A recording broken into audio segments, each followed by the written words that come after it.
So I'm about to call the meeting to order, and again, I would ask everyone in the audience to obviously respect the process. We're going to have commissioners up here, in the front is left, or the audience is left, speaking, and we do have a pretty good sound system here, so that's good. Hopefully it won't be squeaky this time. It was a little high-pitched last time. But we will proceed. Councillor, as we're technically hosting this meeting, would you like to lead us off with the reading of the pledge?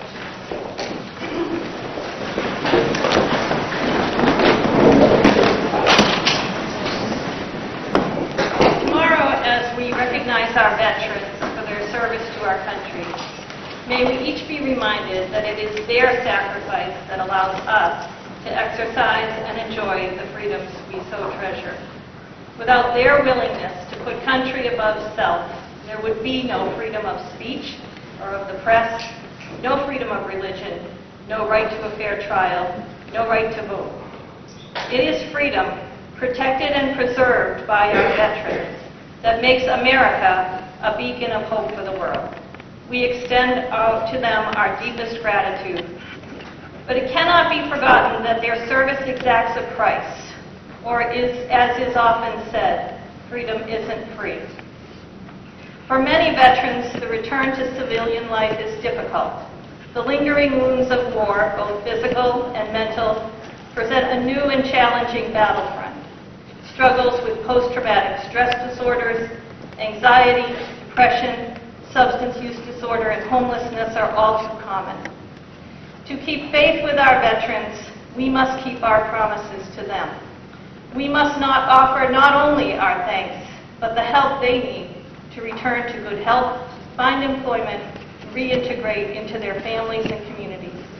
As we recognize our veterans tomorrow, may we each express our deepest gratitude and at the same time renew our commitment to serve them as they have served us. May it be so. Would you join me in the Pledge of Allegiance?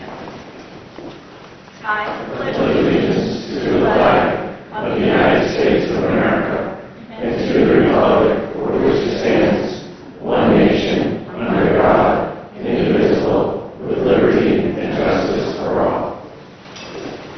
Thank you very much.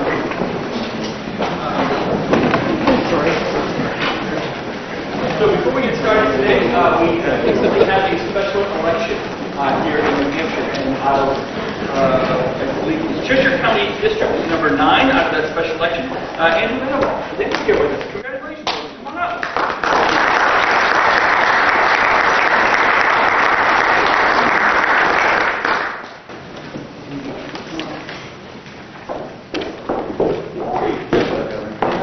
Thank you very much. Very excited. You're excited? I am. Lots to do. There it is. I'm looking forward to it. Here, walk us through a little bit. Okay, thank you. Come on up. My wife. Please join us.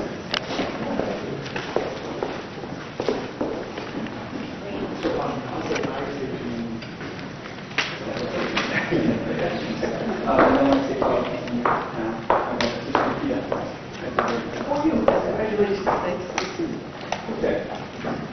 Please raise your right hand.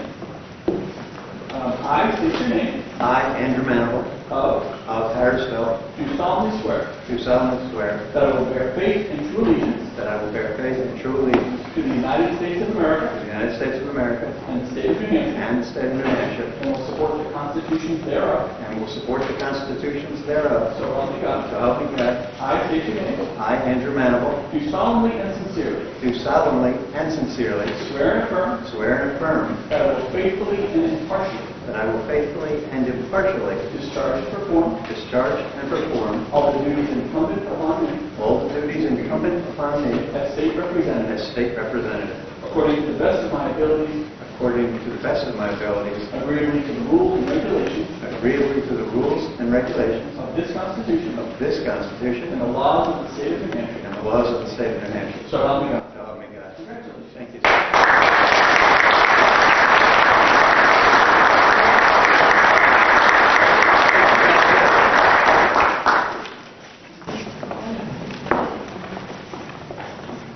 Here, first we'll look left.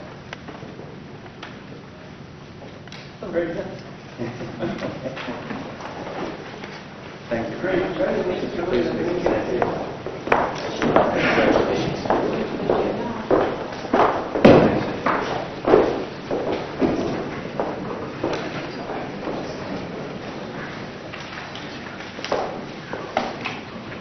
moving forward, I call this meeting of the Governor and Executive Council to order. I begin by asking for a motion to approve the meeting minutes from the October 27, 2021 Executive Council meeting. Is there any discussion or request to change anything within the meeting or minutes? Okay, hearing none, all in favor of the meeting minutes as presented, please signify by saying aye. Aye. Any opposed? And those meeting minutes are approved. Next, from the Office of the Secretary of State, we have our civil commissions. Could I please have a motion to confirm the list of civil commissions? So moved. All in favor of the list of civil commissions as proposed, please signify by saying aye. Aye. Any opposed? The list of civil commissions is approved. Are there any additional names to place on the list of civil commissions?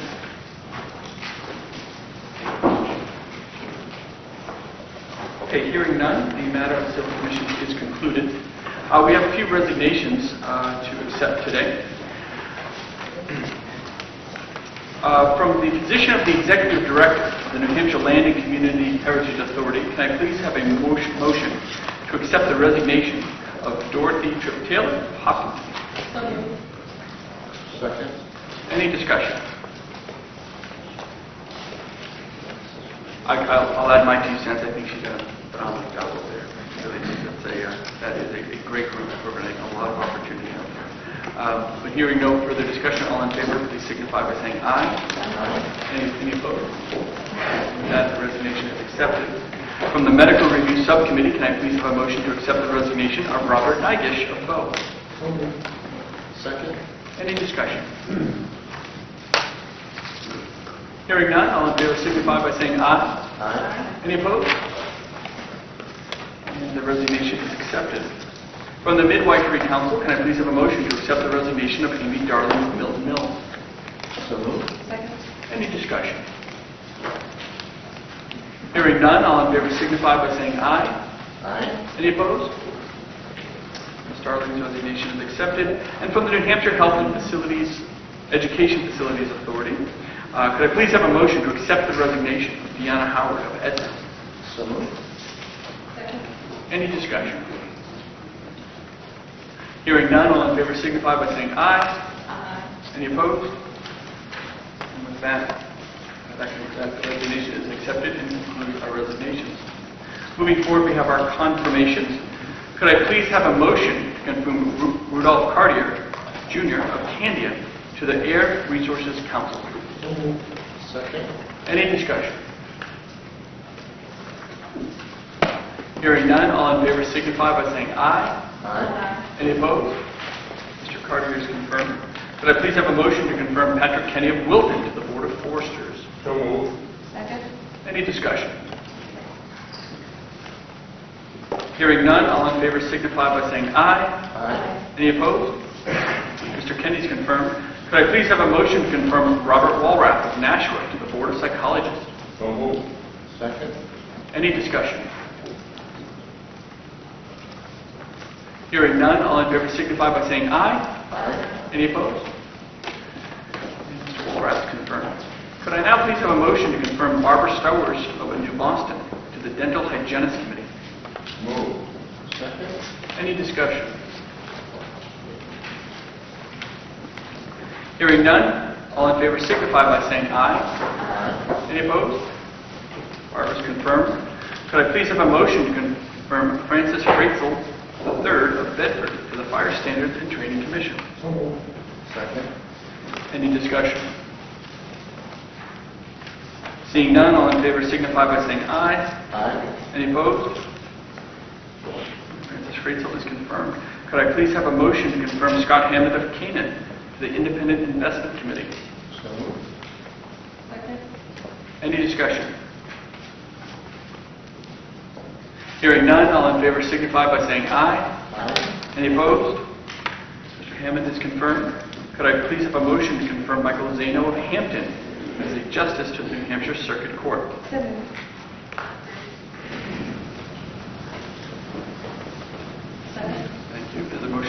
Any discussion? Councilor Stevens.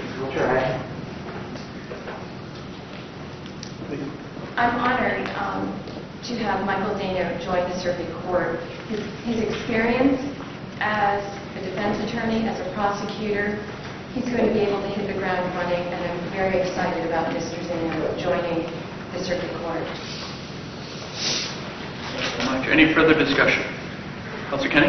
Just to compliment my fellow councilors on the marathon, I think we were there 8 or 9 hours with 5 public hearings to the PUC hearing, Dan Goldman hearing for the chairmanship of the PUC, and then the 3 judicial circuit court nominations.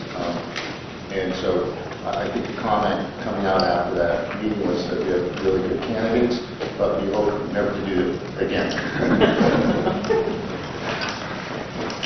Any further discussion? Okay, hearing none, all in favor of Mr. Zano of Hampton as the Justice of the New Hampshire Circuit Court, please signify by saying aye.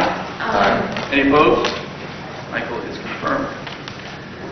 Could I please have a motion to confirm Philip Cross of Portsmouth as a Justice of the New Hampshire Circuit Court? So moved.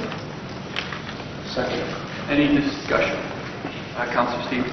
Again, another constituent. Throughout his career, Mr. Cross, as a marital master, has stepped up and taken some of the most difficult, challenging cases that others have shied away from.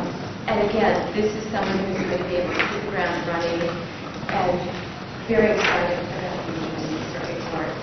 Great, thank you. Further discussion? Okay, hearing none, all in favor signify by saying aye. Aye. Any opposed? Mr. Cross is confirmed. Could I now please have a motion to confirm Daniel Swigert of Warner as a Justice to the New Hampshire Circuit Court? Second. Any discussion? Okay. Just to say, he's got 5 kids, and he can manage that household, and he can be on the circuit court. So. There you go. Thank you. Any further discussion? Okay, hearing none, all in favor, please signify by saying aye. Aye. Any opposed? Mr. Swigert is confirmed. Could I now please have a motion to confirm Margaret Borg-Dolan of Hooksett to the New Hampshire Health and Education Facilities Authority? Any discussion? Hearing none, all in favor signify by saying aye. Aye. Any opposed? Margaret is confirmed. Could I please have a motion to confirm Ralph Valentine of Windham to the New Hampshire Real Estate Commission? So moved. Second. Any discussion? Hearing none, all in favor signify by saying aye. Aye. Any opposed? Ralph is confirmed. Could I please have a motion to confirm Daniel Goldner of Manchester as the chairman of the Public Utility Commission? Second. Any discussion?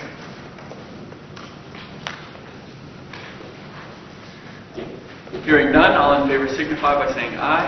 Aye. Any opposed? In the opposition, Mr. Goldner is confirmed.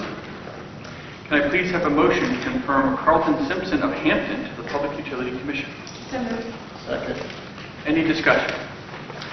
Councilor Kenny. This is a good selection, Governor. This gentleman's a rock star, highly educated, undergraduate degree in electrical engineering, PI graduate, a law student in Sussex. He answered all the questions, really thoughtful, respectful way. I think you're going to hear from him for a long time, so I think the state of New Hampshire is very fortunate to have him on the PUC Commission. Thank you.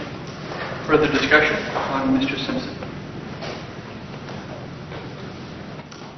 Hearing no further discussion, all in favor, please signify by saying aye. Aye. Any opposed? And Carlton is confirmed. Could I now please have a motion to confirm Michelle Tremblay of Bosquen to the Public Water Access Advisory Board? Second. Any discussion?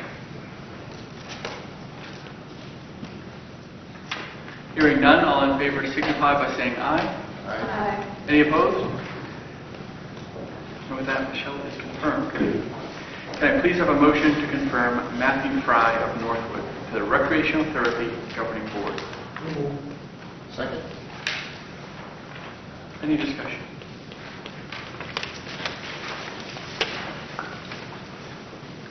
Hearing none, all in favor signify by saying aye. Aye. Any opposed? Matthew's confirmed, and that concludes the confirmations for today. I do have a few new nominations to read into the list.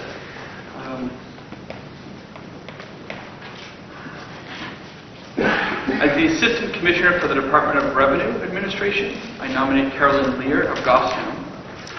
To the Board of Licensing for Alcohol and Other Drug Use Professionals, I nominate Kelly Lidke of Raymond. To the Board of Medicine, I nominate Nina Gardner of Sanborns. To the Board of Natural Scientists, I nominate Abigail Thompson-Fabiano, Guilford. To the Board of Home Inspectors, I nominate Nathan LeMay of Concord. To the Community College System of New Hampshire Board of Trustees, I nominate Richard Ackerman of Lebanon and Donnelly Lozo of Nashua. As the Director of Intergovernmental Affairs for the Department of Business and Economic Affairs, I nominate Alexander Fries of Concord. To the Genetic Counselors Governing Board, I nominate Catherine Lockwood of Auburn. As a Justice to the New Hampshire Superior Court, I nominate Mark Torrey of Bow. To the Real Estate Appraisers Board, I nominate Andrew LeMay of Concord. Andrew LeMay. I got my LeMays correct. To the Speech Language Pathology and Hearing Care Provider Governing Board, I nominate Ian McGarty of Goffstown. And that concludes the nominations for today. Moving on, we have our consent calendar agenda. Could I first begin by having a motion to adopt the consent calendar agenda? Any discussion or requests of items to remove for further discussion?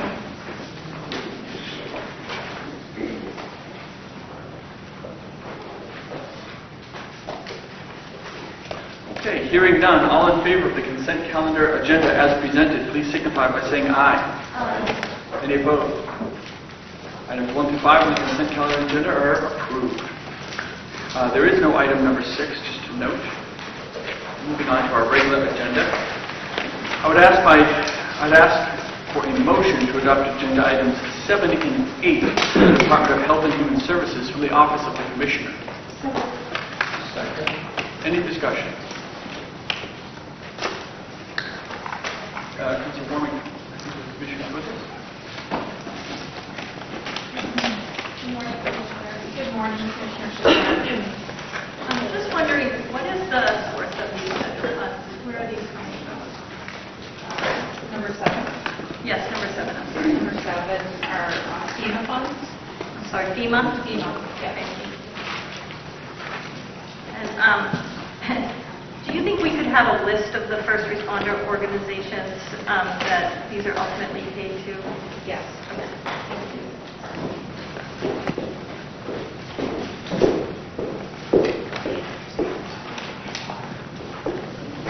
Additional questions? Apologize. Hello? Does this work? Additional questions on number 7 and 8? Okay, hearing no additional comments or questions, all in favor of items 7 and 8, please signify by saying aye. Aye. Any opposed? Those items are approved. I now ask for a motion to adopt agenda item 9 from the Department of Health and Human Services from the Division of Medicaid Services. Second. We have a motion and a second. Any discussion? Councilor Warming. Item number 14. So in this case, you are... No, sorry. Okay, we'll get it. Any questions on item 9? Okay, hearing none, all in favor of item 9, please signify by saying aye. Aye. Any opposed? Item 9 is approved. Could I have a motion to adopt agenda item 10 from the Department of Health and Human Services from the Division of Behavioral Health?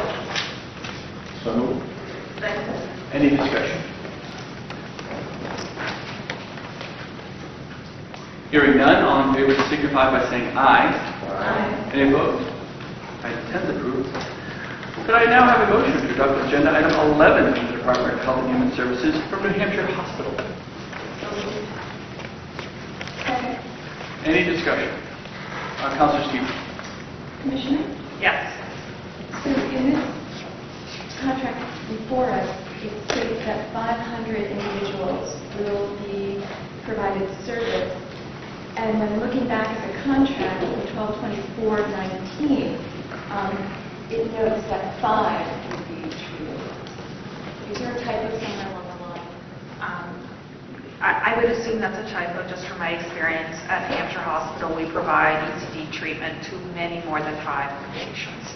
But I can get a clarification on that number going forward. I appreciate it. Yep.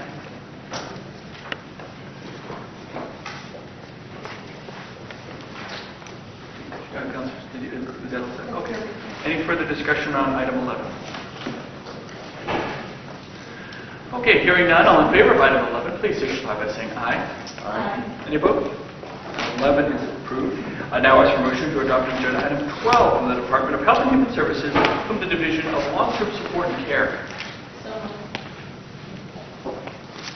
Second? A motion and a second. Any discussion?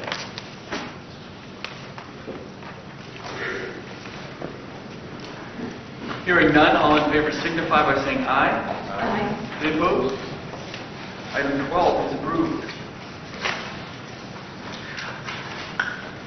I now ask for a motion to adopt agenda items 13 through 16C from the Department of Health and Human Services from the Division of Public Health Services. And just please note that item 16A is not being used.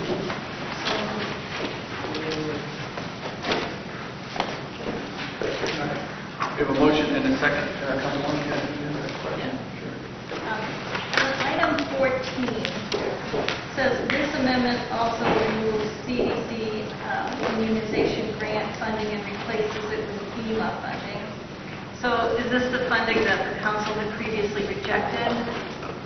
It would have been used for this, and now we're using FEMA funds? No, this is CDC money that has been previously accepted.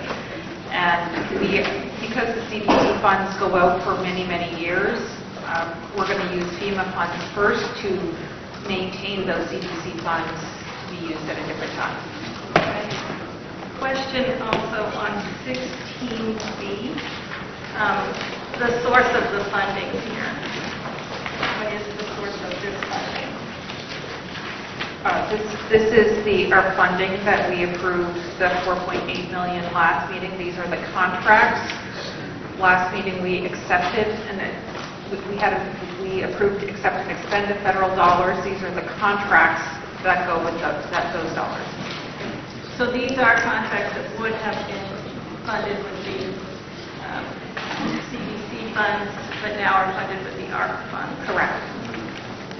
And that means that we have less money in our flexible ARP funds to spend on other initiatives. Anytime we backfill CDC funds that we reject with ARP funds, we lose the ability to use ARP funds the flexible way that ARP funds can be used in things like healthcare, workforce recruitment, incentive dollars for our healthcare entities like hospitals, long-term care centers, assisted living, business support programs like our Main Street Relief Fund that we did with CARES Act funds. Our funds give us the flexibility to do those different programs, whereas the CDC funds are specifically for vaccines and COVID-related items. So yes, whenever we backfill CDC funds with our funds, we do lose those flexible dollars. Thank you. And then on 16C, it looks like we are actually using some CDC funding here. I believe this is funding that was previously approved at our August meeting. Is that correct? Yes, some of the money is the health disparities grant funds from the CDC. So it is a combination of the ARP funds that we approved last meeting, and there's a small amount of CDC health disparities funds in that contract. And the language that we approved in August is the same language that was in the $27 million that was rejected by the council. Is that right? Yes, that's already been accepted.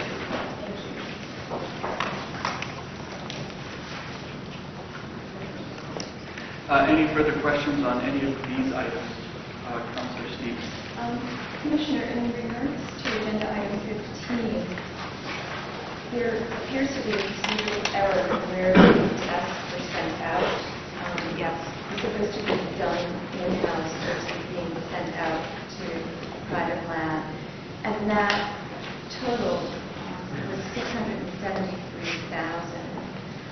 That's a very pricey day. Yes, we were committed right from the very beginning to provide testing to long-term care facilities at $100 per test, regardless of where those tests went. So for many facilities, we reimbursed them at $100 per test. Rockingham County was supposed to send it to Public Health Lab, but they used an outside lab. But we're not treating them any differently than we treat any other nursing home. Thank you. Oh, please. In regards to 16B, I see 16B, that fulfills the spirit of 90 in regards to bolstering, building, and addressing health disparities, correct? Yes, this money is going to our community health centers and 16C to our regional public health networks to address some of the COVID factors around health disparities, also to do school-based clinics, community-based clinics, all the storage and the transportation of COVID vaccines, everything that we had talked to in regards to the CDC funding for that $4.8 million. Plus, there's, like we said, some health disparities money in this also. And the work plan that you had drafted and your team had developed, that will be applicable? Yes. Okay, great. There was so much wonderful work that was done. Thank you. Further discussion? Councilor Jansen?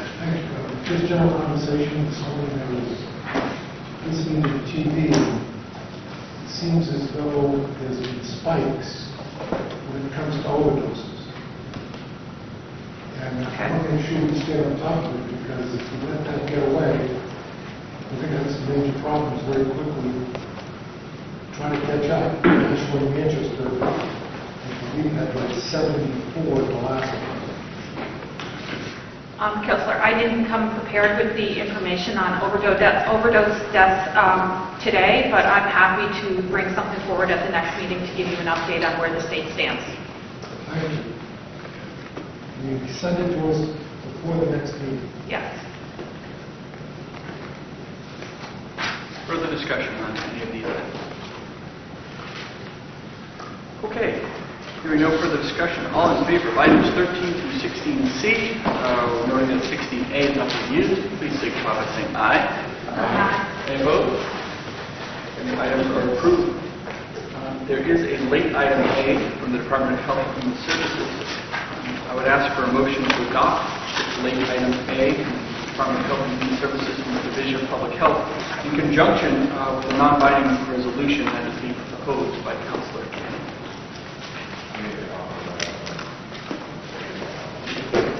So I'll, Sure.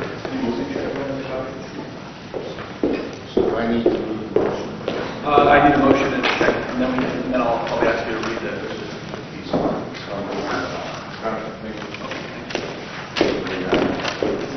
Motion for late item A. Is there a second? Oh, the Council Kenny has moved forward on late item A with the non-binding resolution. Is there a second? Second. Okay, there's a motion and a second. I guess I would just begin by asking Councilor Kenny to review this non-binding resolution being proposed by the council. Thank you, Governor. A few meetings ago, we rejected $27 million worth of I guess we call it vaccine contracts based off of what we felt at the time. The majority of the council concerning mandates coming in from Washington with regards to the contract.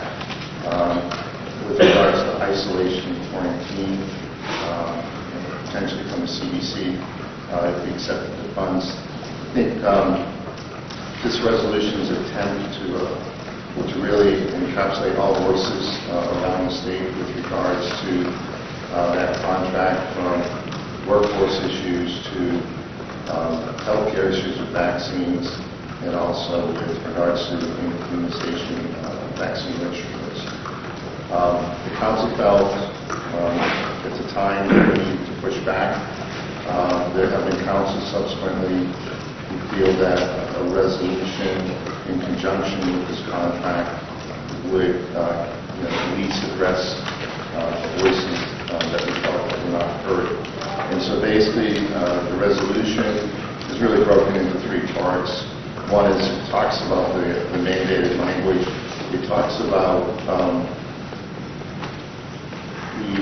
the state of New Hampshire is joining in a lawsuit against the Biden administration with regards to the 2021 signing of Executive Order 14042, and also more recently with the Safer Federal Workforce Task Force, I believe it's with OSHA, that would require the United States employees with 100 or more employees to implement COVID-19 vaccine mandates for all employees. We know that would affect 750 New Hampshire businesses and over 250,000 New Hampshire employees. And so the council, this resolution addresses those voices who are concerned with that mandate, particularly in the business community. It also speaks to the vaccine registry list, that would be an opt-in provision, which is in this resolution. And that also that we would create some desires within this resolution to create vaccine protocols that would accommodate employees' rights to refuse COVID-19 vaccines. And the examples of exemptions from employees' mandated vaccines should include religious and medical objections. So it's an attempt for us, Governor, really to express ourselves with this resolution if the council so chooses, but also to accept the funding, but the council would want this resolution attached to the contracts. Thank you. Open it up for discussion on the item. Motion to divide the question. So there's a motion to divide the resolution off of the item. There's a motion item. Is there a second? So, Governor, I would just ask the Attorney General if we can do that. It is possible, but it's up to the council to whether, but legally you could do it if you choose to. And then we would take a separate vote on each item. Just to clarify the motion, because there's a difference between, maybe we could vote on the resolution and the contract, but not either. We want to untie them, right? So there are two separate, I think the motion is for two separate votes, one on the non-binding resolution and one on the $27 million contract separate. Is there a second? Okay, not hearing the second. Any further discussion on the item A? Point of order, Governor. Sure. This item wasn't noticed, and it was only just noticed to the council this morning, and actually on the notice, there is no resolution. So I think the more pertinent legal question is whether the resolution can be bound to this item at this point, not whether the question can be divided. Sure. I think they are. If we want to take a resolution, we can, but I don't believe that procedurally they can be tied together at this point. So the answer is that they can be tied together because an item can be presented by the governor to the council for a vote at any time. So I think the governor has decided to present late item in conjunction with this resolution. So that's what's going to be the guidance. That's one question. Governor, I also add that when we did the state property resolution, that's the approach that we used to one. I think that's right. Resolution with regards to that. Council. Correct. Then I do have questions then. You're going to, the two items are going to be tied. Sure. My questions are of the Attorney General. I'm going to go Yeah.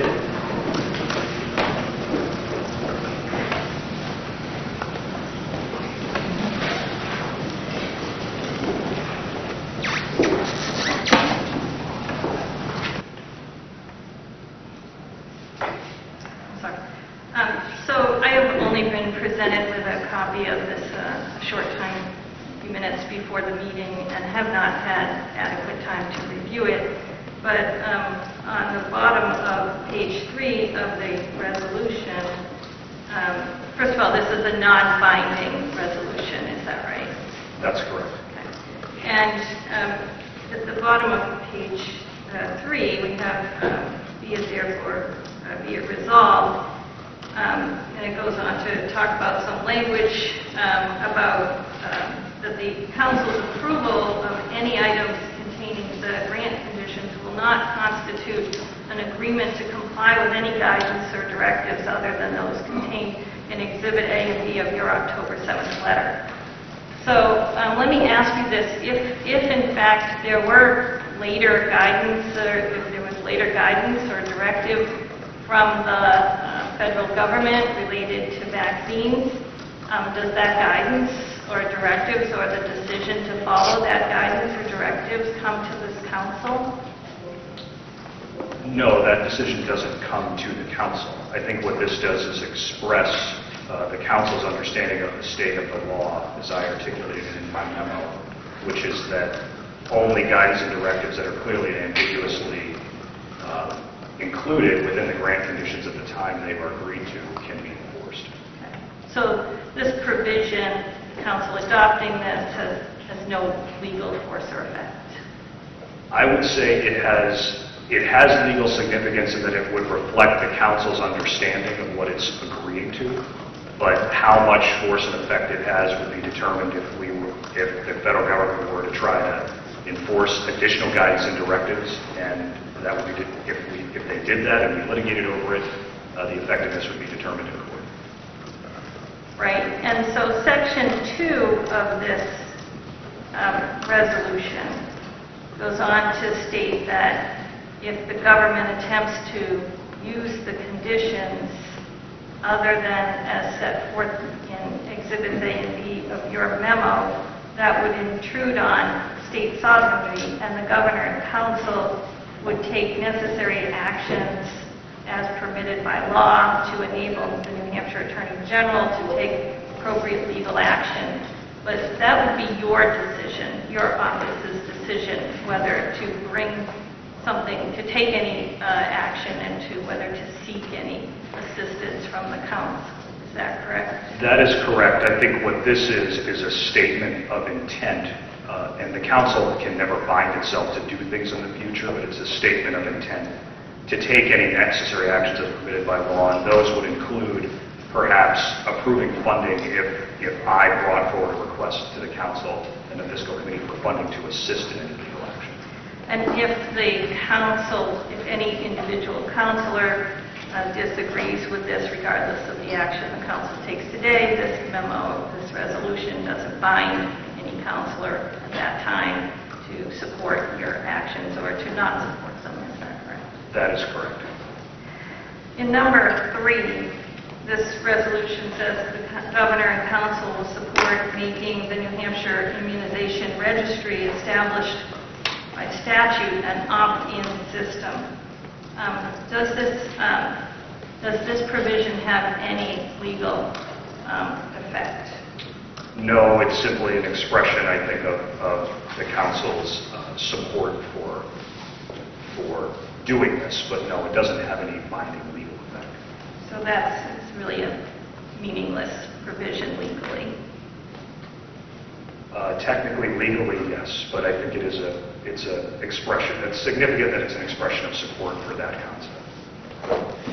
And then finally, the governor and council encourage, in number 4, New Hampshire employers to work collaboratively with their employees to develop systems that allow for flexibility in the maintenance of a robust workforce. And governor and executive council should encourage New Hampshire employers to work collaboratively with their employers to develop vaccination and testing protocols that accommodate an employee's right to refuse a vaccination. And so does this governor and council have any legal authority over private businesses? No, but I think this is a powerful statement because the governor and council are the head of the executive branch of government, and so a statement like this coming from the governor and council, while it may not have any binding legal effect on private businesses, it's a pretty strong statement of encouragement to them.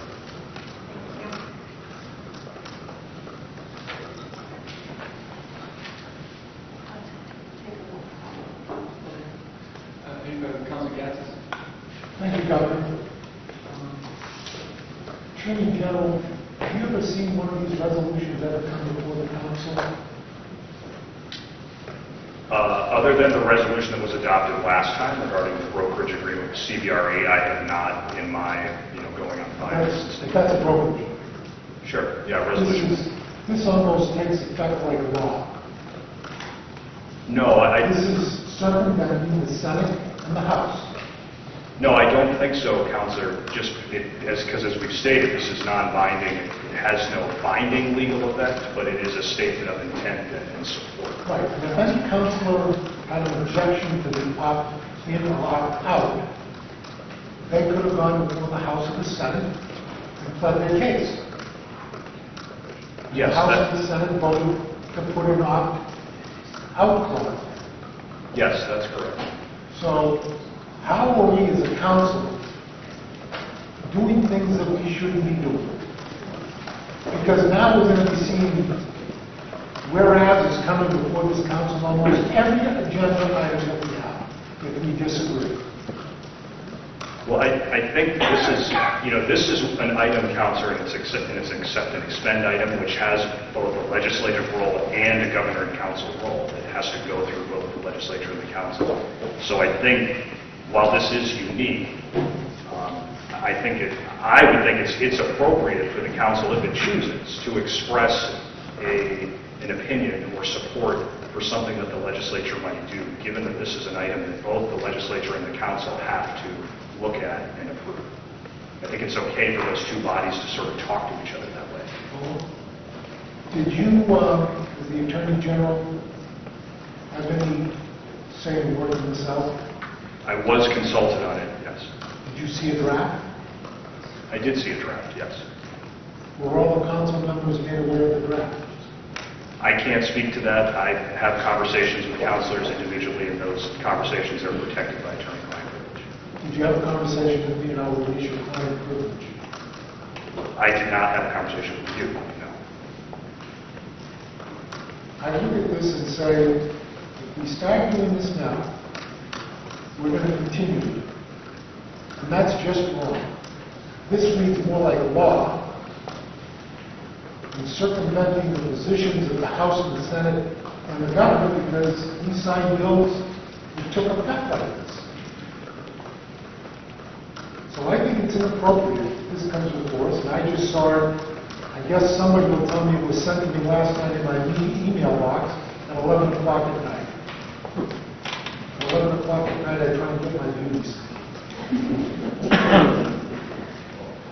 So I can tell you that it's unfair to bring this to the council today and ask us for a vote. I haven't really had an opportunity to have any expert take a look at it and give me an opinion. Thank you, Governor. Thank you. Further discussion? I would just add, I want to add that I'm very much in support of the late item, that this is an item to accept 22.5 million of the 27 million that was previously rejected, that the CDC has advised the state of New Hampshire that it has a limited amount of time to accept this money. Based on all the scheduling, that means that if it is not accepted today, it will not be accepted.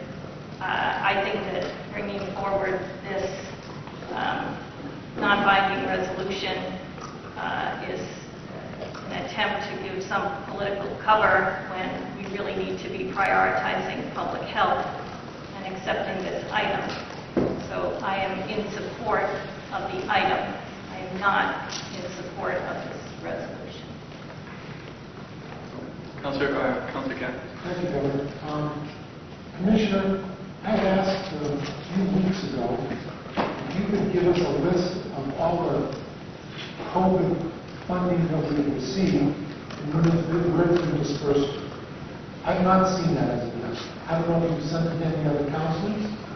but I've not seen it.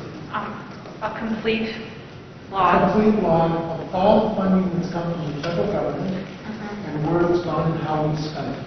That's going to take several weeks to put together. Well, if I may, the majority of that funding has been presented to the council as informational items because the majority of the funding came through the GOPR process.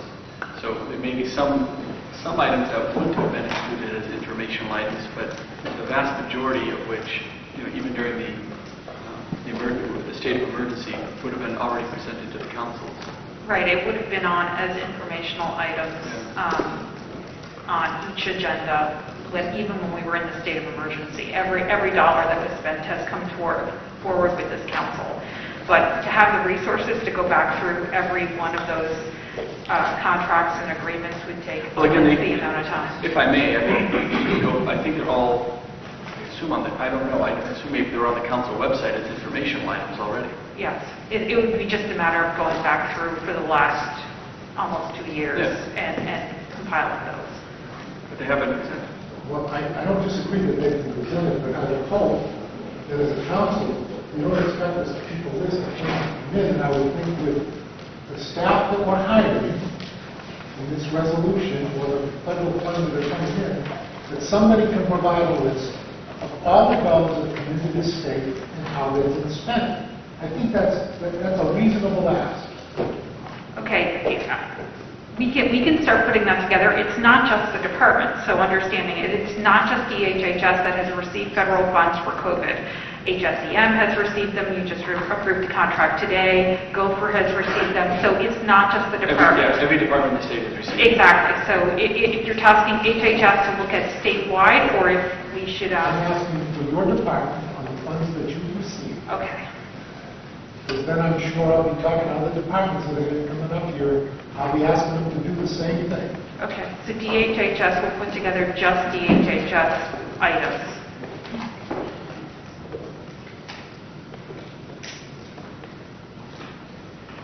Again, what we can probably do is go to the GOPR website.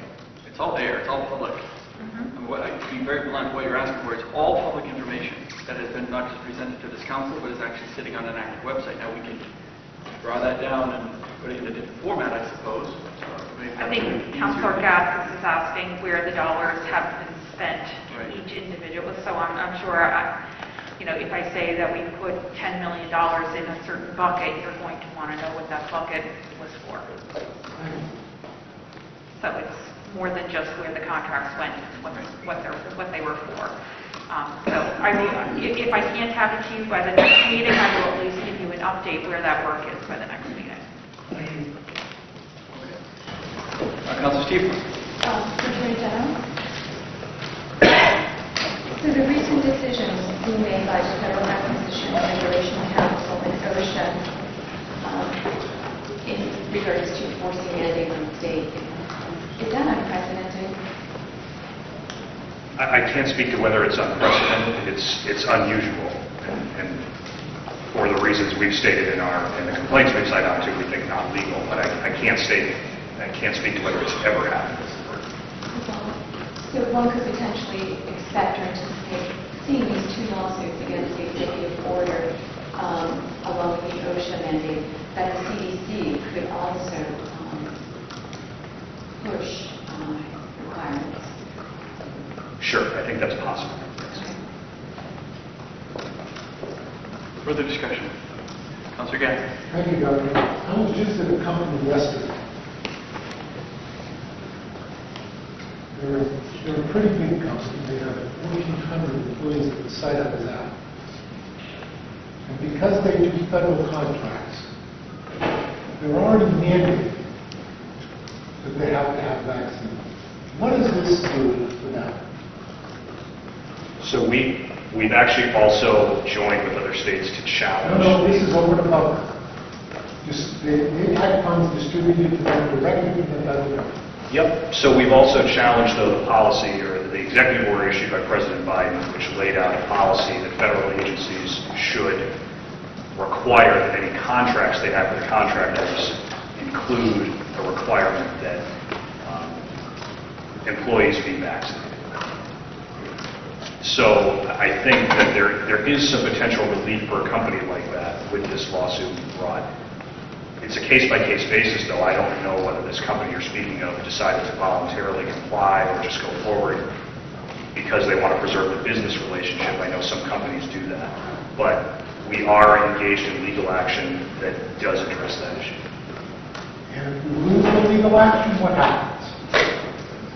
Well, if we lose the legal action, then the federal government will be able to require companies to sign contracts with those provisions. And this means nothing. That doesn't address, that resolution doesn't I don't, address the issue. yeah, this resolution is really meant to address what the impact might be with regard to accepting federal funds, the state's acceptance of federal funds.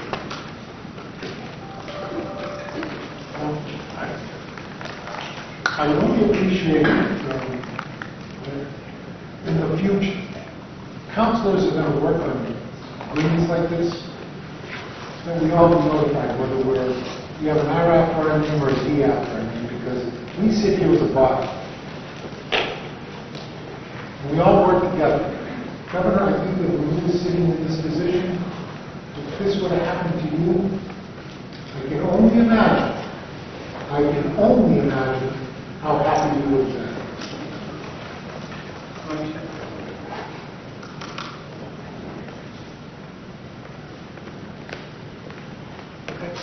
Oh, sorry, Councilwoman.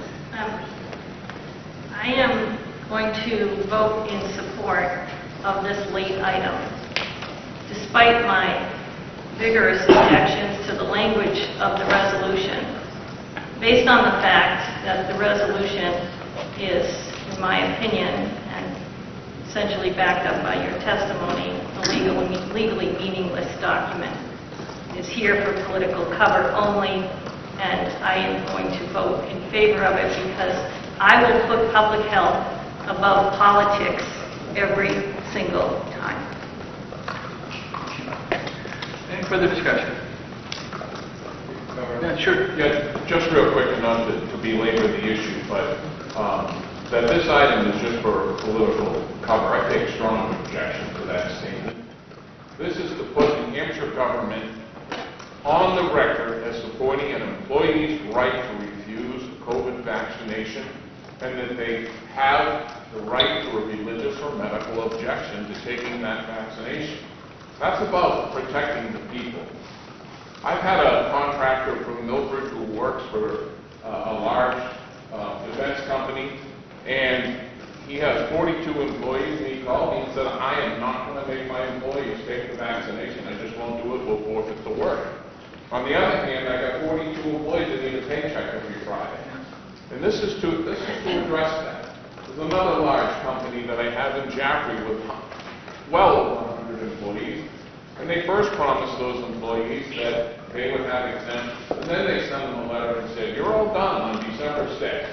And this is a strong statement from state government.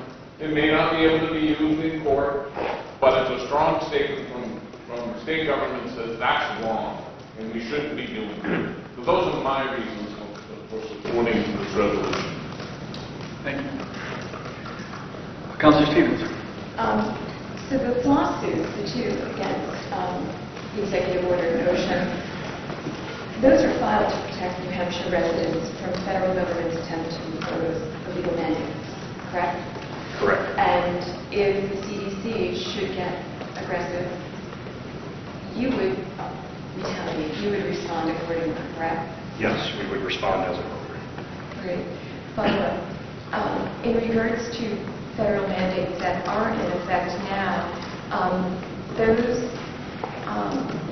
federal contractors are those dealing with the Department of Defense, correct?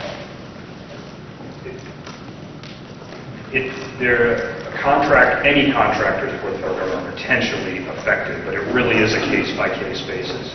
Because what that mandate says that agencies need to get these provisions into contracts they have with companies that the federal government contracts with. So I couldn't speak in each case to what the effective dates of those provisions are, when any of that goes into effect.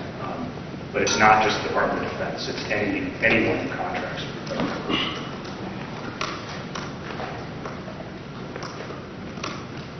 statement? Sure. You know, my district is home to companies of all sizes who barely have enough employees needed to meet customer obligations, be it for medical devices, manufacturers, those in the national security space, or those in the service sector. The business leaders tell me they can't for the life of them figure out how to replace these employees. And they're losing sleep because if they can't meet their commitments to their customers, lives will be on the line. So, I mean, ultimately, I support the governor and the attorney general in the two lawsuits that you're pursuing. And public health depends on economic health. Thank you. Further discussion? Okay, is there, I think, a roll call vote? Is that what you're, I don't mean to speak for you, Council. Want to do a roll call vote? Let's do a roll call vote. Let's just do that. Sorry, I didn't mean to put you on the spot there. I'll call for a roll call vote. On late item A, yeah. Or with the non-binding resolution, that's correct. Yes. Yes. Yes. Present.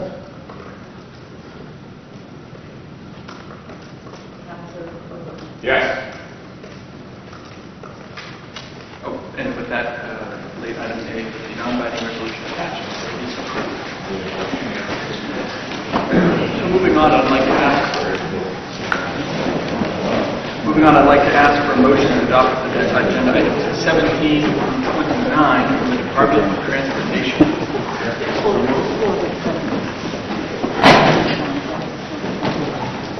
Is there a second from the DOT, I believe? We have a motion and a second. Any discussion? Oh, sorry, Councilor Kenny. Thank you. I believe it has to do with shelter and rest stop contract. Find his number here.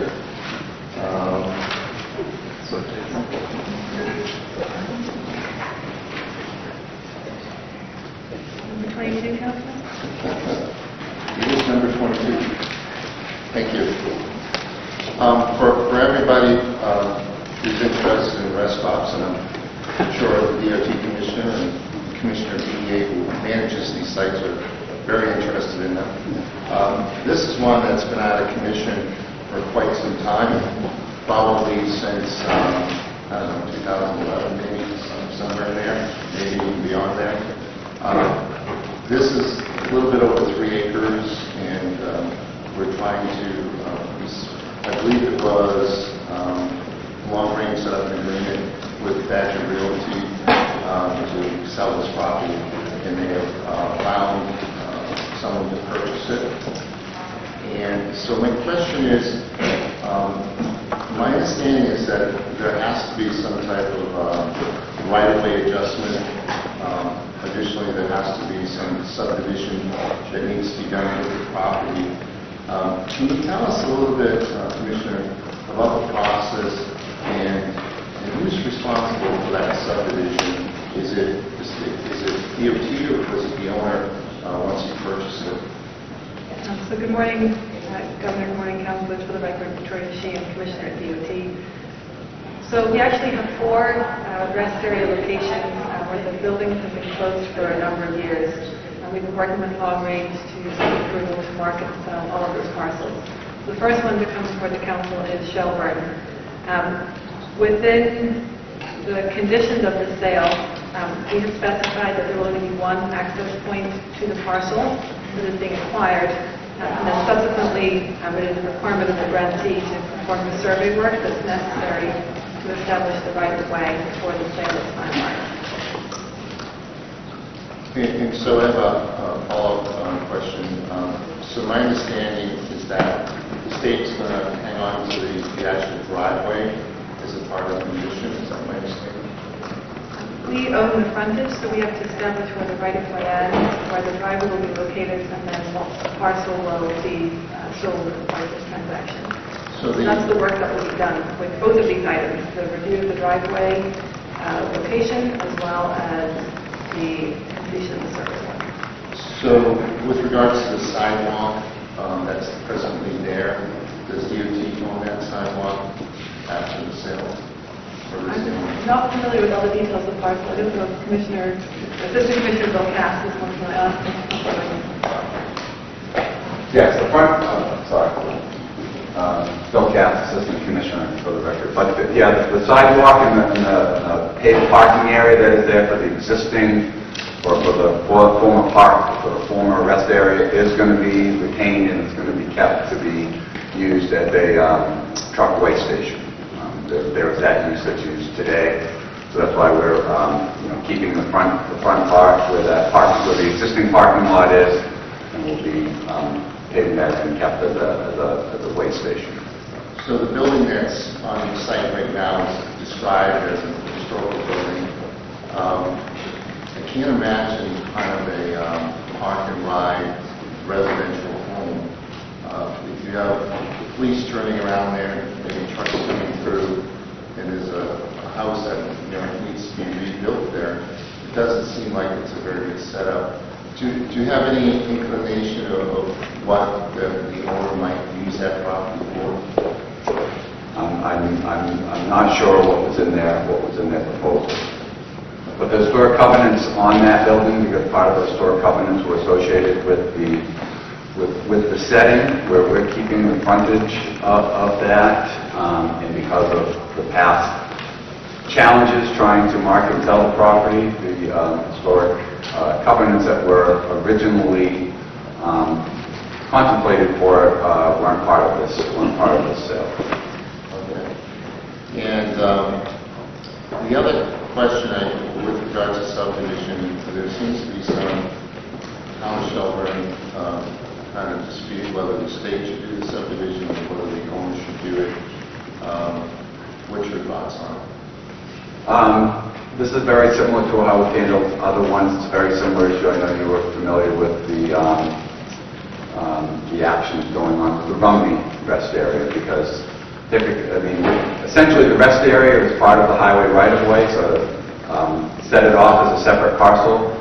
We need to establish the right-of-way, along Route 2. And that's done through a subdivision plan, and part of the conditions of the sale was that was the buyer's responsibility to procure the survey and do that subdivision process. Okay. And it's very, like I said, it's a very typical condition of our surplus property sales when new property boundaries or right-of-ways need to be reestablished. And the property was marketed with the understanding that the buyer would be responsible for that work, so I'm sure the purchase price reflects their knowledge of that commitment. Okay. I just want to make sure the town of Shelburne is aware of their commitment with regards to subdivision. Seems some probably assumptions going on there, but that's something that if we can help out, whoever it is that's purchasing the property, because we'd like to see that really cleaned up and looking nice and functional. And much like we're selling state property, which is on a whole different level, we'd like to make sure that we're putting in good hands for people with the ownership, because that does have a public overtone to it because of its relationship to Gorham Borough over the years. There's a lot of sentimental attachment, even though it doesn't look too fancy these days. Making sure that it's put in good hands and put to good use. And you're confident with all the land that it's going to be put to good use and it's in good hands? It's not going to have a public use. I mean, it's going to be for the use of the private buyer as intended for, and I'm sure they'll have to meet, whatever zoning and other regulations that are there in the town of Shelburne. I don't believe it was going to be a commercial use, but... All right, then. Thank you. Sorry to belabor. Commissioner, we have 4 bid contracts before us which have exceeded the department's estimates, anywhere from 3 to 20%. We've seen a pattern, I've noticed in my district, where we've granted extensions to vendors for up to a year. So my question is, what is this going to do to pricing, to cost, ultimately? I have, again, 2 major red list bridges. The longer we put these projects off, we're the more grant or the more extensions we provide, the cost of going up, increasing.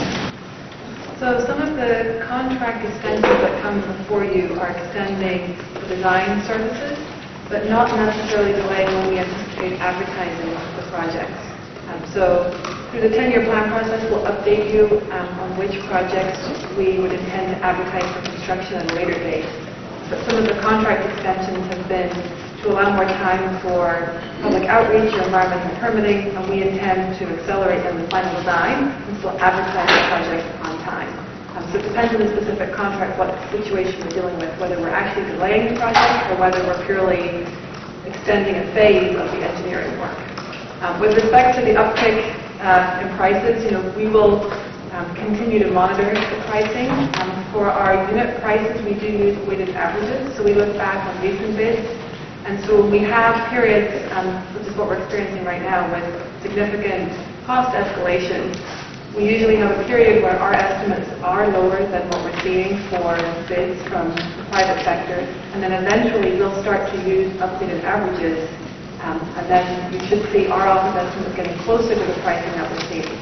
And then overall, we do trend the escalation rate that we're seeing year to year, because obviously we need to improve the accuracy of our estimates, but we want to also look back and see how our weighted pricing has had to be adjusted to reflect the market. And we are optimistic that some of the supply chain issues will eventually be resolved, not in the immediate term, but hopefully in the next year or so, and won't be impacting our prices in a longer period. But we are also very much aware of the labor shortage and what that's doing to drive up the cost of doing business as well. So these are all factors that we follow closely.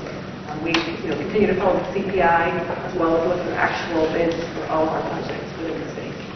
Thank you. Thank you, Robert. Number 19 and 21 have to do with exit 4A. Is that correct? Yes, these are two contemplated award items. Once again, reimbursing property owners for impacts to their property associated with exit 4A. Thank you. Well, a meeting about 2 months ago, you weren't here, the assistant commissioner was. I had read and told me to read an article that was in New Hampshire newspaper that talked about $2 billion in federal funding maybe coming to New Hampshire. And I asked for a list to be put together on the projects in the 10-year plan that would be brought forward if we were lucky enough to get that funding. I've not seen anything. I don't think the other councilors have seen anything. So I can tell you that this council is pretty upset that we're not going to be able to make decisions about what's coming forward because we've not seen it. So I know we have a meeting today, and that's going to be a very difficult meeting. So, Councillor, what I would say is that the IIJA, the Infrastructure Investment and Jobs Act, was only passed by the House last week. We continue to review all of those programs. While it's Passed by the Senate also. It was passed by the Senate a number of months ago, yes. So if you recall, when we developed the draft 10-year plan, we did include in our estimate of our revenue assumptions the 24% increase in our core programs. So today we're going to walk you through what's in the IIJA, specifically how much is coming to transportation versus other types of infrastructure. What we would have received under the old FAST Act, to sort of explain what's new money versus continuation of existing programs, and then what we include in the draft 10-year plan, and now what additional opportunities you have as councillors. We already included about 1.26 million of the 1.56 million that we're receiving through the IIJA in the draft 10-year plan. So really the only new program that we'll need to discuss in detail is the 225 million that's been made available for bridges specifically. And our goal was to try and work with the councillors over the next month and approve your version of the 10-year plan by early December. In talking with the governor this morning, in light of the news that this bill has now passed, if we need to adjust the timeline, we can work with the governor and the legislature to make sure that you feel comfortable that you have adequate time to make changes. But a lot of work has already been done based on what's in the draft 10-year plan, and we'll review all of that this afternoon. And if you remember, a few months ago, I had asked for a copy of the understanding that we had as a council a year ago on about 32 different projects. And how we sent along, it was a 5-0 vote, and we sent it along to the House. The DOT spoke in opposition. I asked that that list of projects be sent to these councilors so that they would know what was approved by the last council. I don't think they've seen it as of yet. I believe, Councillor, at one of the first council meetings, we did distribute that packet, all of the information that was developed during the GASSET phase of the last 10-year plan update, as well as the House phase. But if And maybe I'm not you can remembering... just those items today. Okay, I'll make sure that we print another copy for all of you. We had both the proposal as well as the list of projects in the back of that packet. You're so good at sending so much paperwork, it must have got shuffled in there The somewhere. first meeting, we sent you a lot of material with a very thick supplement, and I'm sure there's items that were perhaps overlooked either by us or weren't highlighted for the council's attention. Councilor Wheeler. Item 26, Commissioner, item for updating funds and such like that. My first question is, will these all be in U.S. numbers or metrics? I'm sorry, Councilor. Signage updates for Route 101. So we're not updating the exit numbering, if that is what your question. That was my second question. You were not doing that. On my trip to Virginia back, I found it very confusing in the few states that had it, about 95 and 84, 86. I find it confusing in Massachusetts. Yes. Yeah, they changed it. So that is one of the projects that we have to revisit when we assemble as GASSET once more to discuss.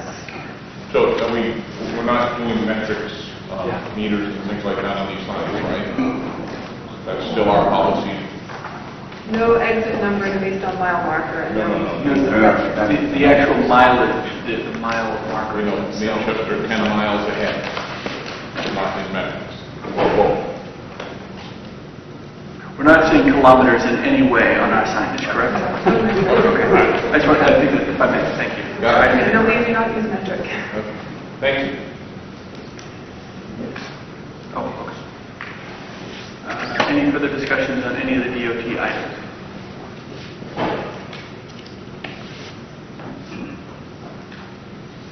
Hearing no further discussion, all in favor of items 17 through 29, please signify by saying aye. Aye. Any opposed? The items are approved. I now ask for a motion to adopt agenda items 30 and 31 from the Department of Energy. Second. Any discussion? Councilor Warman?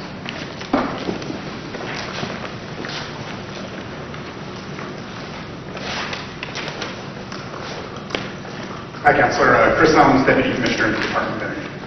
Well, Mr. Elms, I just have a question on item 30. I see that the vendor selected was the highest ranked vendor, but was not the low cost vendor. And I just wonder if you could let us know, I'd like to know what the difference in cost was between the two bids. I'm sorry, I don't have that information at hand. I do know they were competitive. I can provide that information get back. Thank you.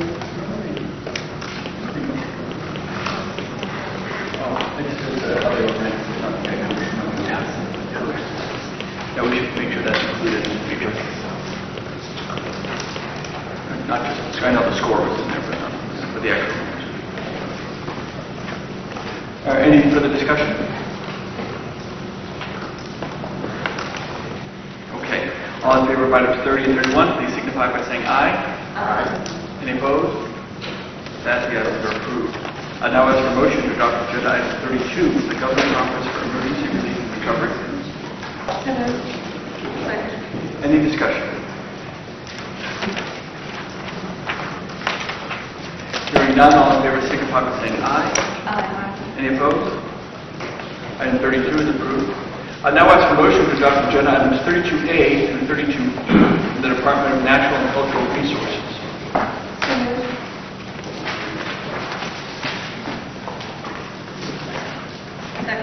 Thank you. A motion and a second. Any discussion? Councilor Kenny might have a question. The commissioners joining us today. Good morning. Afternoon.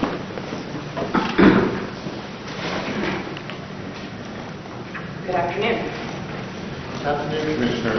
I guess it's on part two of this contract that I just had a question on the lease purchase of new snowbird equipment.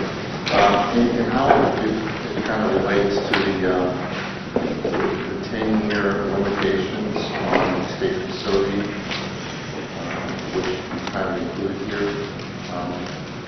Could you spell that out exactly? So this is 32. 32. JD, do you know how to respond to that one? I have JD here who's been working with me to put this together.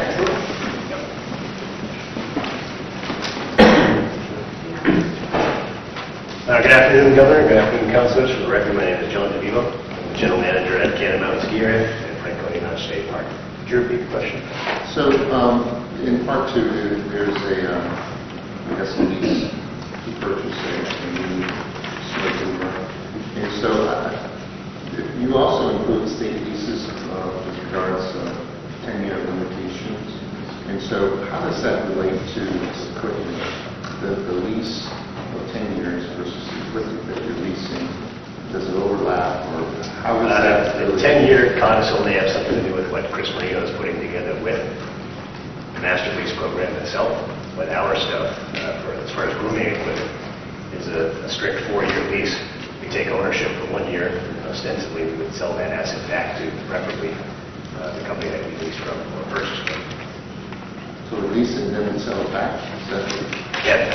We lease the item for 4 years. We take ownership at the conclusion of the lease. We run it and maintain it for 1 further year.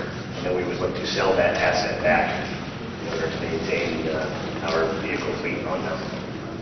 But there's no correlation between the 4-year lease program that we run with our grooming equipment and any 10-year item that you're looking at. But it's really the supposition of where, the 10-year lease runs out and you're talking about lease equipment. What happens? I can't just, that's a question I'm asking. I wouldn't know that. I'd have to defer back with Chris and what he's setting up with the master lease program with Rachel Miller over at the Treasurer's Office. And JD, when's that going to be completed, that master lease plan? The specific master leasing program, I wouldn't know. Chris and Rachel are setting that one up. We have for 4 years just this one item. Okay. So could you check with her? Sure. I'm just curious. Okay. All right, thank you. Councilor Warming? On item 32D, I noticed on this one that you put this out for bids, and you said 5 firms submitted qualifications. After reviewing them, the selection committee chose 3 firms to be interviewed. You don't provide any information in here on who the bidders were and what the scores were, and I would just ask that in the future you please provide that information to us. We can absolutely do that. You're welcome. Further discussion on these items?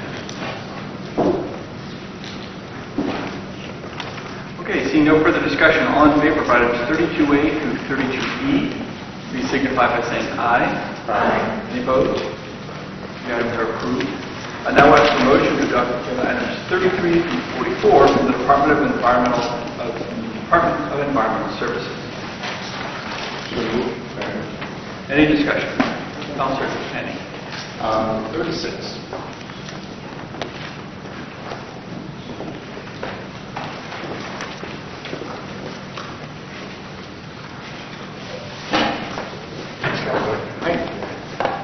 Hi, Deputy Commissioner. How are you today? I'm good, thank you. So this is a water user contract with Great River. Sorry, can you name for the record? Yep, Mark Sanborn, Assistant Commissioner, DES. So, Commissioner, this is a water use contract with Great River Hydro LLC that is for water storage and delivery for the Connecticut OS project. It's a 25-year lease, if I'm reading this correctly. Yes, sir. Not that, we overwork our commissions in the state government, but There's 3 commissions that actually work on the issues with regards to the Connecticut River, the Connecticut River Valley Flood Control Commission, the Connecticut River Valley Resource Commission, and the Connecticut Lakes Region Headwaters Citizens Committee. Did you, with regards to this lease, were any of those commissions reached out to at all?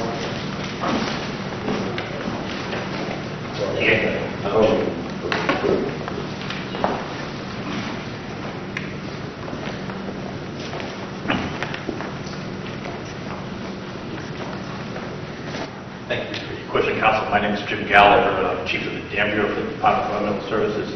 It's not a lease, it's a contract. It's a water user contract required in the state statute.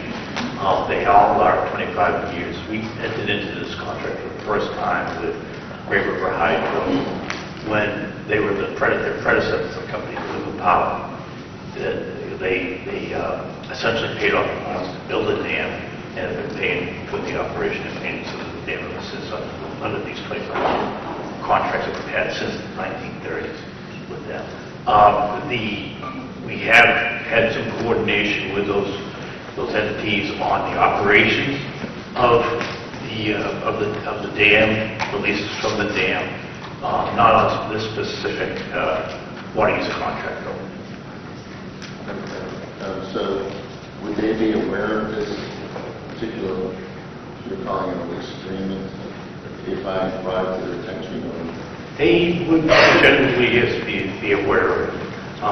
In this contract, there are, you see this memorandums or agreement that were agreed to by those parties on how we should be delivering minimum flows.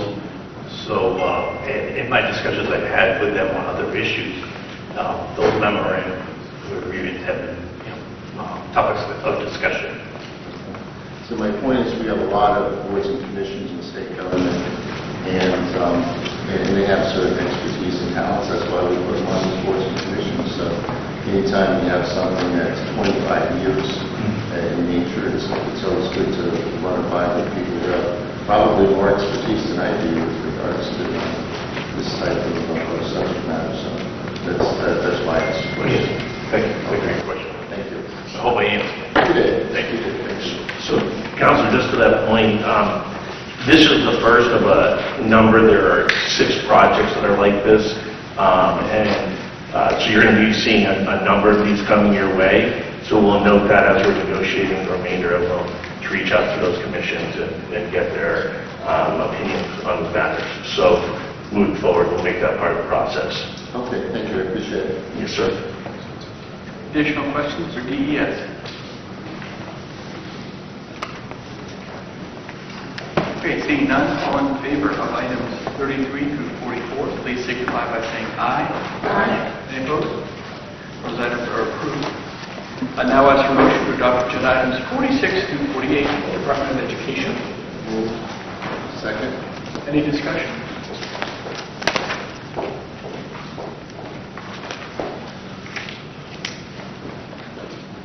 Seeing none, all in favor signify by saying aye. Aye. Any opposed? Those items are approved. I now ask for motion to adopt agenda items 49 through 58, the Department of Safety. Second. Any discussion? Council Warming, Commissioner.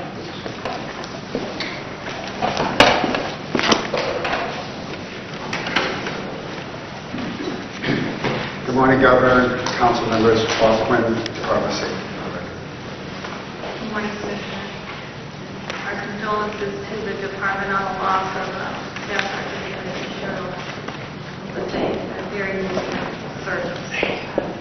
I have a question on item number 50. I called you about this. It's not really clear to me, but this contract is for funding from June 20th, 2020 through June 30th, 2021.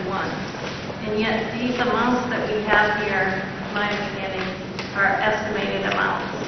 And it's just not clear to me why don't we actually get the amounts that we owe these folks and pay them, rather than going through this process of estimating amounts at this point. It's been 5 months since this term ended. Thank you for the question, Counselor. And I did do a little checking, And I have brought with me today, just to introduce members of the team, Ms. Fallon Reed and Vanessa Urango, who work at HSEM, and they are working mainly on these disaster reimbursements.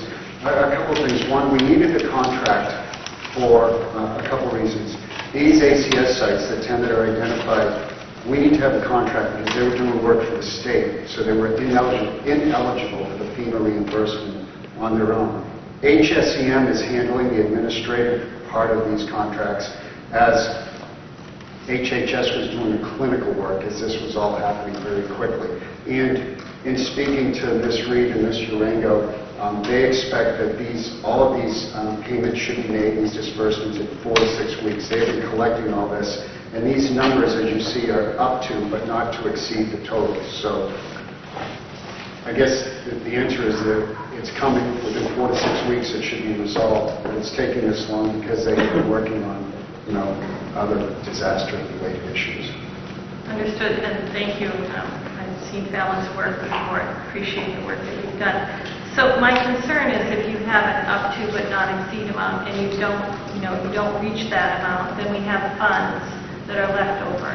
And, we've seen in other federal funds that those funds then become, we run up against deadlines in order to disperse those funds. So I just want to make sure that, I understand these are FEMA funds, I don't really know how that works if they lapse. I want to make sure that we approve this contract, we get these paid out, and whatever remaining funds will be back wherever they need to be so that we can use them for other purposes. Great question. And in speaking with the team, I think we're going to be close to that 2.9 million. So I think we're very close to that. Okay. Thank you. And thank you for the condolences. Any further discussion for Department of Safety? Seeing none, all in favor of these items, please signify by saying aye. Aye. Opposed? And items 49 through 58 are approved. I now ask for motion to adopt agenda item 59 from the Department of Justice. Second.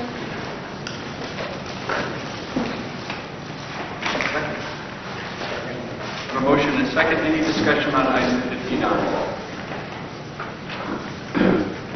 Seeing none, all in favor signify by saying aye. Aye. Any opposed? Item 59 is approved. And now I'd ask for motion to adopt agenda items 60 through 67 from the Department of Administrative Services. Second. Any discussion?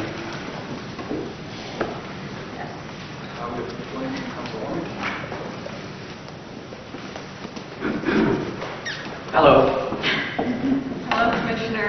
We've been talking over the last couple of days about item number 66. So this is a contract for LexisNexis. It's for the purpose of processing credit card payments. The contract was first entered into in 2018, and it had a $100,000 maximum price limitation on it. It says in the contract that there's no cost associated with this for agencies that choose to pass the convenience fees on to the customer. For other agencies, they absorb the fees, and that the funds will be provided by individual agency expenditures. So for the first 3 years, we had $100,000. Not clear to me how much of that was spent. And now we have $400,000 for the extension of 2.5 years. So not clear why we would have such a dramatic increase in cost to start. So there are a couple things. The state processes about $590 million of credit card payments a year, something like 8.5 million transactions a year.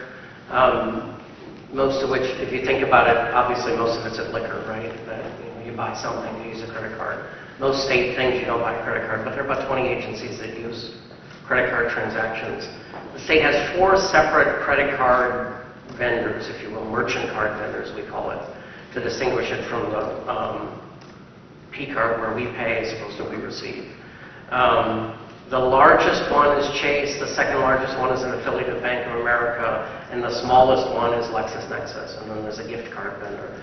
LexisNexis in the past, if you look at some of the old contracts, were mostly being used at DRA, and I think mostly for e-checks. I can't swear to that, but I think mostly e-checks and less credit card transactions, which is actually a smaller fee.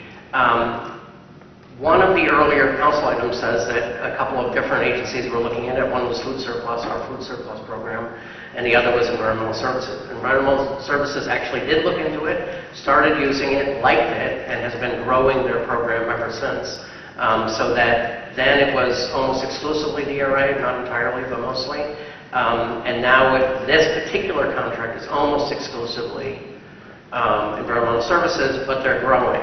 The contract is an estimate for about what they'll spend in 2021, multiplied out over the term of the contract, and then roughly doubled, just to allow space. Why do we want to allow space? The vision for merchant cards over time is to have one vendor and migrate the entire state operation to that one vendor, including gift cards, but mostly the other purchases. The goal realistically was to do that with Chase, which is the biggest vendor, actually one of the biggest companies in the world in this field. Our experience over the last year and a half with Chase, I think I was looking at Dennis, but has been dreadful. I mean, if we're being honest, their customer service is terrible. They have outages, they have downtime, and we want to not have our eggs in a Chase basket. We're trying to align all the contracts. We're in the process of rebidding the Bank of America affiliate contract. Bids are due at the end of December on that, but we would like to have multiple room on all the contracts to allow agencies a chance to migrate somewhere else. If DES is the only one who uses this contract for the next 2.5 years, we won't need $400,000. But if other people add on to it, it would be helpful to have that. And we would like to have the ability to pressure Chase. I know none of that is mentioned in any place in the item. There's no earthly way you could have known that. Can I ask you, does DES pass on the transaction costs to the customer? I do not believe that they do. I think the spend, so there's no, right, if they do pass them on, there's no spend. If they do, there is a spend, which is why there's a price limitation. My understanding is that they pass on something less than $100,000 a year right now. But they do have, I'm sorry, they don't pass it on. They actually make a payment to LexisNexis.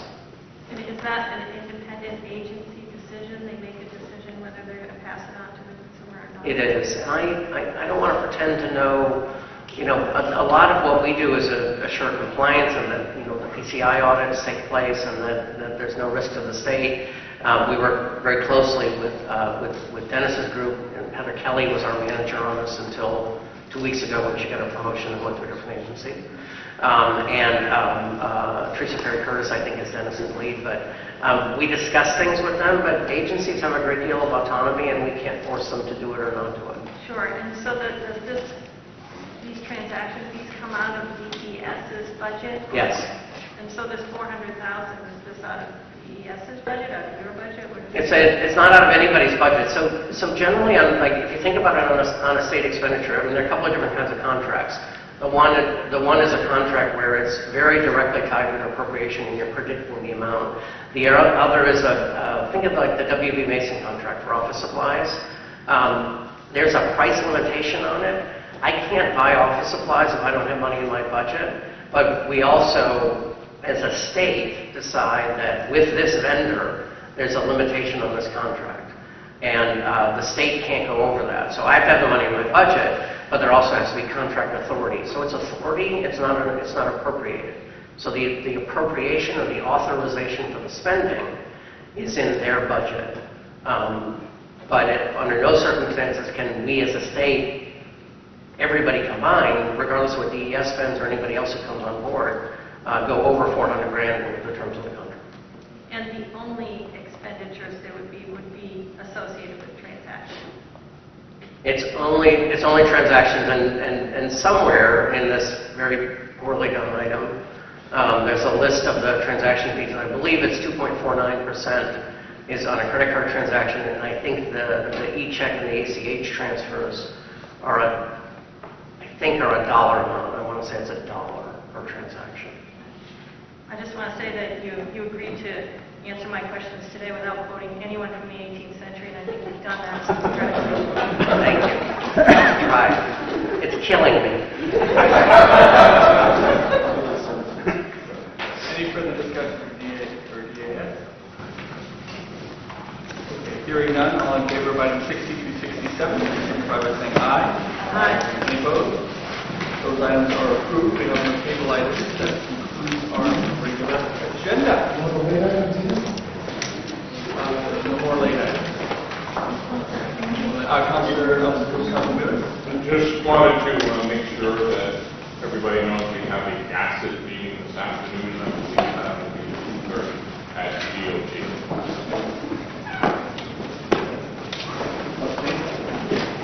As we said before, Governor, I just wanted to wish my fellow Marines a happy birthday, 246 years.